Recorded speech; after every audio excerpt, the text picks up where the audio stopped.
storytelling is a big part of how we learn who we are, who our culture is, where we're going, and the mistakes we don't want to make again, or how we want to improve. So whether we like it or not, whether we want to be, and it's not about being political or not, it's about when you put yourself in certain roles or to be seen by certain people, you have a responsibility. Acting, art in general, is actually an empty canvas. It's how big you make that canvas. It's how accessible you make that canvas. Who can touch that canvas? Who can paint on that canvas because of what you do? The best performances are those that open the door to your imagination so you can think I did something and you can think actually he did something else. And between that journey of you and you get a better answer of who you are as a human being. I have worked long enough and hard enough with a lot of this stuff where it's the opposite for me when doors started opening. One way of doing that, doors open, you take everything, you make the most money, you get on the gravy train and do it. For me, I'm like, I haven't worked this hard and this long to do that. I get to a point where there's a chance that if I almost, not always, almost everything I can do can have some kind of shift. There are actually, believe it or not, thousands of actors and hundreds of well-known actors, despite how lean it might seem sometimes. Hundreds of projects being greenlit, hundreds of shows, whatever. How do you make yours count? And I kind of feel when I look back to the work I've done over the last 10 years, somehow through luck, through choice, sometimes through a combination of both, I can sit back and go, oh, yeah, that was a zeitgeist one, that was a zeitgeist one.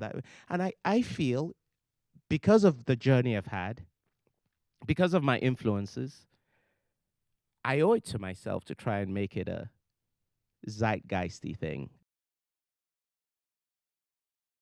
Every word in the scene isn't important.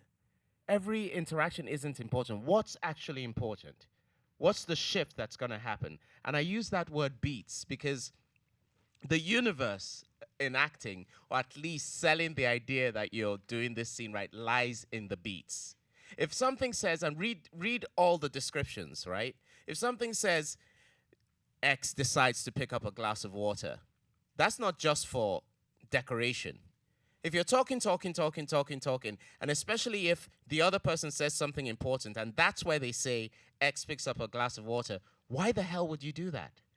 Keep asking yourself why, you know? So if we're having this interaction,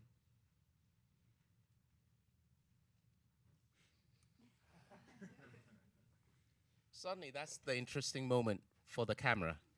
So if you're arguing at this pitch and you decide to do that, read those moments and use them. Does that make sense? Yeah. Then look at the structure of the line. If they have ellipses, it's not, again, for decoration. What was it you were going to say but you didn't say? And because it's camera, show us what you were going to say. Think what you were going to say that you didn't say. Don't just go, oh, now it's an ellipsis, so I'll take a bit longer before I say the next line. Something happens there. It's constantly trying. And here's another thing that's important. Stop being afraid of the camera. I know I was for a big part of I was terrified when someone would say action or turn a camera on. It's actually your good friend. So that if someone says something that annoys you and there's ellipses before you respond, something's happening. So do something. It's all there, guys. It's in the body. You don't have to look for external things to use. It's all about listening, mate. Listening. So really read the script. Read every time there's a direction. Read when it's an ellipsis. Read when it's a dash. Know those lines crazy. And if you can, read with someone else. And then trust the camera. You know, really think it. Really enjoy thinking it. I did something yesterday, a couple of days ago with the great Keith David. And Keith was on the phone. And I was talking to him. And I've just gone through this massive fight and stuff like that. And he threatens those precious to me. And my only response to him is, see you soon. That's all you have to know. I'm going to find you. I'm going to kill you. I'm going to make it hurt. And I can't believe it. All those things have to be in see you soon. So we can't. That's really hard if I was doing that on stage here, right? But when you know that camera, that thing you might be nervous of, when you know that thing is actually here and you embrace that and you go, that's fantastic, you just go, oh, it's going to see everything I'm thinking. So think it.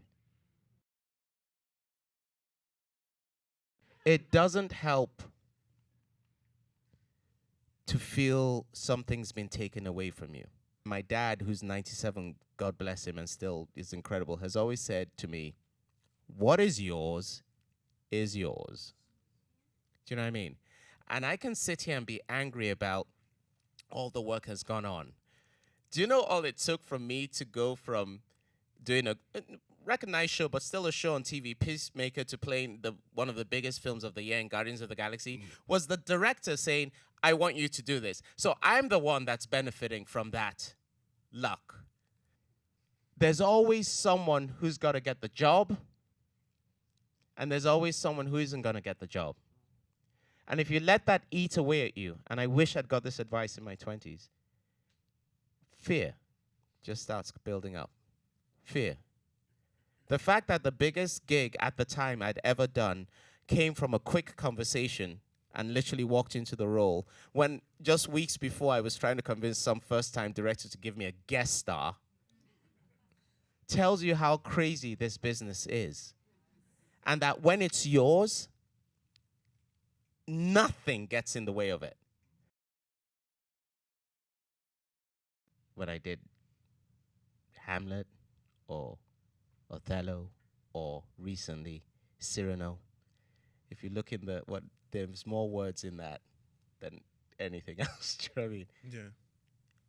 I repeat it. I'm a madman. I walk around the house repeating, whispering. I'm washing dishes, whispering. People are crossing to the other side of the street because I'm walking on the pavement, walking my dog, talking. Sometimes I walk around with my AirPod in there to make it look like I'm talking to someone on the phone so people don't think I'm mad. Do you know what I mean? You're saying it. There's no other way. You just say it over and over and over again. With Shakespeare specifically, one tip I will give you is all those things that scare people away. Sometimes there's a rhyming couplet, sometimes it's whatever, are the things that will help you.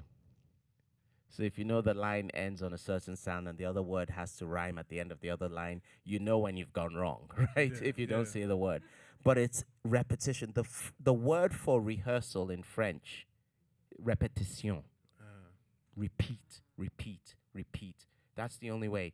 And that's the work. That's when you look at, in years to come, when you look at younger actors asking you for advice and you're talking about graft and hard work, that's what you'll be talking about. It's not about being louder, faster, or more violent with stakes. It's about how deep you're mining it, right? Someone can come in and be screaming at someone like you, and vocally, at least, those are as high as the stakes go. But you haven't mined it deeply.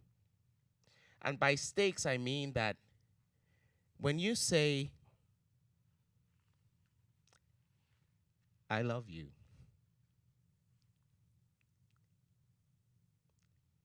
that's the effect you want to have. Silence. Does that make sense? That's high. It's not about being louder or demonstrating it. What do you need to do to remember, to see in the other person, to associate, to make that? There's an exercise, I'm sure you guys had to suffer it like I did for 3 years in drama school, of going, just using the text, I love you. I love you. I could really, just whatever. Just mine deeper and deeper with it. So for me, stakes is, if you're angry, try it out. If you're angry, try being a monster. Try grabbing. Then try ice cold. Have both in your bank. Then come play with it on the camera or on the stage. Does that make sense? Don't be beige, is all I'm saying. Don't half feel what you're doing. Don't have a sense of what you're doing. Some people, it works best when they're really quiet, and it's dangerous. Some people, it's another thing. Just don't be beige. Don't kind of have an idea of what you're saying. And a big part of stakes ties into another thing I said, which is get your attention off yourself. Because when it's on yourself, you think, oh, I'm being really angry. oh, I'm really being really broken. But it's not going past here to the other person. The minute you hit the other person, we start seeing stakes. For all the talk of acting and choices and stuff, how you affect someone has got to be the shortest, what is it? A straight line is the shortest distance between any 2 points. And when you're affecting someone, you're looking for the straight line. However you flower all the other stuff or adjust it or technique, you're looking for the straight line to affect them. I think you gotta challenge yourself to do certain things, different things. Don't let yourself get complacent at where you're at. I talked about doing Cyrano. I hadn't done a show in 6 years, right?